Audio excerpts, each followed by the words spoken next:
Vous voyez, mes amis, la vérité sur le sujet est qu'une personne ne passe pas d'une marche bouillante avec Dieu dans une relation intime avec le Sauveur à une vie mauvaise en une nuit.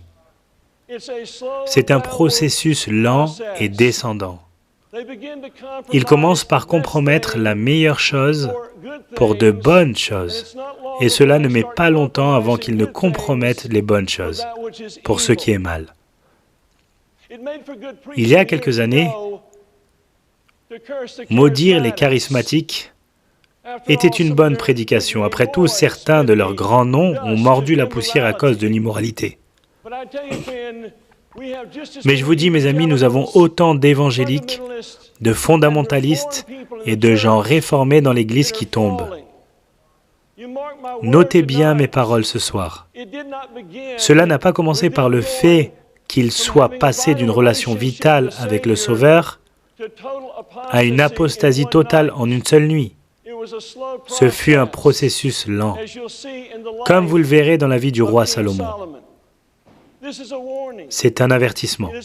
C'est un avertissement du berger. Et je veux commencer ce soir par partager avec vous une petite satire qui, je crois, mettra un peu les choses en place, afin que vous puissiez comprendre où nous allons ce soir. Elle est appelée le plan.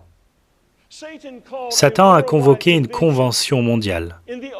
Dans le message d'ouverture à ces esprits mauvais, il a dit « Nous ne pouvons pas empêcher les vrais chrétiens d'aller à l'église.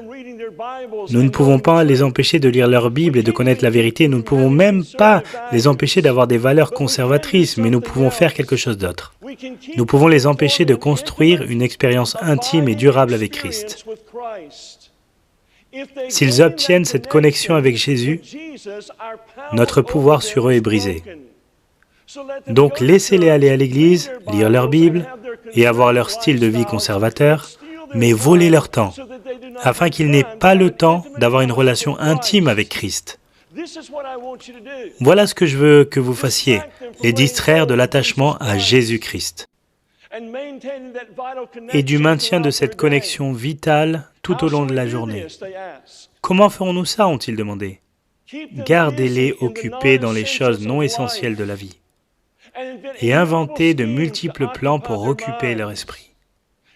Tentez-les à dépenser et dépenser et à emprunter, convaincre les jeunes épouses qu'elles doivent travailler et les maris qu'ils doivent travailler 6 jours par semaine pendant 10 à 12 heures par jour, afin qu'ils puissent se permettre leur train de vie. Empêchez-les de passer du temps avec leurs enfants. Tandis que leur famille se disloque, bientôt leur maison n'offrira aucune échappatoire à la pression du travail. Surstimulez leur esprit, afin qu'ils ne puissent pas entendre cette petite voix calme. Incitez-les à écouter la stéréo pendant qu'ils conduisent.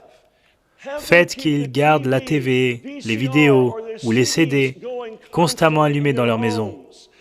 Assurez-vous que tous les restaurants et magasins dans le monde diffusent constamment de la musique. Cela va brouiller leur esprit et briser leur union avec Christ. Remplissez leur esprit d'informations et de météo 24 heures par jour. Envahissez leur temps dans la voiture avec des panneaux d'affichage lumineux, inondez leur boîte mail et leur boîte à lettres d'immondices et de courriers indésirables pour les faire chuter. Même en vacances, laissez-les être excessifs. Faites-les revenir de leur congé, épuisés, inquiets et non préparés pour la semaine suivante. Ne les laissez pas aller dans la nature. Envoyez-les plutôt dans les parcs d'attractions, les événements sportifs, les concerts, les cinémas et les centres commerciaux. Et quand ils se rencontrent pour une communion spirituelle, ne les laissez pas parler de quoi que ce soit de profond ou de ce qu'ils affrontent. Découragez-les d'aimer sa présence quand ils sont ensemble. À la place, faites qu'ils craignent de s'ouvrir et remplissez leur temps de bavardage futiles, de rives frivoles et de potins afin qu'ils partent avec des consciences troublées et des émotions perturbées. Laissez-les participer à la conquête des âmes. Mais remplissez leur vie de tellement de bonnes causes, afin qu'ils n'aient pas de temps pour chercher la force de Christ. Bientôt, ils travailleront avec leur propre force, sacrifiant leur famille et leur santé pour la vision.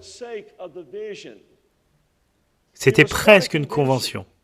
À la fin, les esprits démoniaques se sont rendus avec empressement à leur mission, entraînant les chrétiens partout à être occupés par la vie et à les éloigner de celui qui est la vie. Ont-ils réussi? Vous jugez.